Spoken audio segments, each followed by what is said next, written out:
السلام علیکم۔ ارطغرل کی اگلی قسط میں کیا ہونے والا ہے؟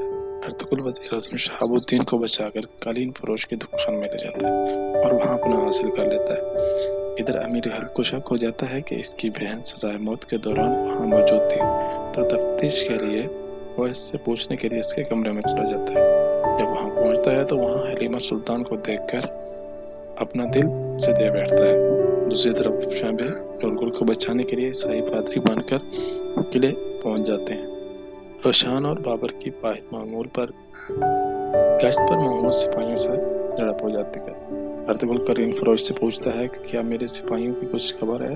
تو کہتا ہے کہ میں آپ کے سپاہیوں کو جان گیا ہوں، وہ ضرور باہر سپاہیوں کا شکار کر رہے ہوں گے۔ اور کچھ ہی دیر بعد وہ دونوں دکان میں پہنچتی ہیں اور قالین فروش سے پوچھتے ہیں کہ ارطغرل بے ادھر ہیں؟ تو کہتا ہے کہ وہ زمین کے نیچے ہیں۔ وہ دونوں پریشان ہو جاتے ہیں۔ قالین فروش کہتا ہے کہ پریشان نہ ہو، وہ بیسمنٹ میں موجود ہیں۔ دوسری طرف شہزادہ شہیر کو شہنشاہ بنانے کی تیاری کی جا رہی ہوتی ہے۔ ناصر اور تیتوش کا آپس میں تکرار ہو جاتا ہے کہ ایک کام تمہیں دیا تھا تم وہ بھی پورا نہ کر سکے اور شہاب الدین کو پکڑ کر اسے سزائے موت نہ دے سکے۔ تو ناصر کہتا ہے کہ شہاب الدین کو پکڑ کر سزائے موت دینا میرا کام ہے، اس کے بعد ارطغرل تمہارا شکار ہے۔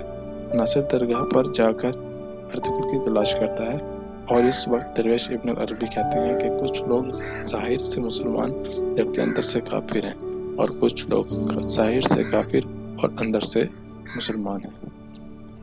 دوسری طرف قافلہ جو ہجرت کر چکا ہوتا ہے رستے میں موجود ہوتا ہے۔ افشاں بے قلعے پہنچ جاتے ہیں، اور ادھر ناصر تیتوش کو تاجر بنا کر العزیز کے سامنے پیش کرتا ہے، اور العزیز اس سے اپنے ملک کی تمام تجارت اس کے حوالے کر دیتا ہے۔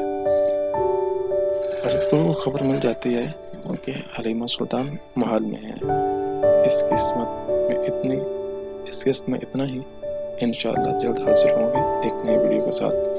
آپ اپنا اور اپنے آس پاس لوگوں کا خیال رکھیں۔ اللہ حافظ۔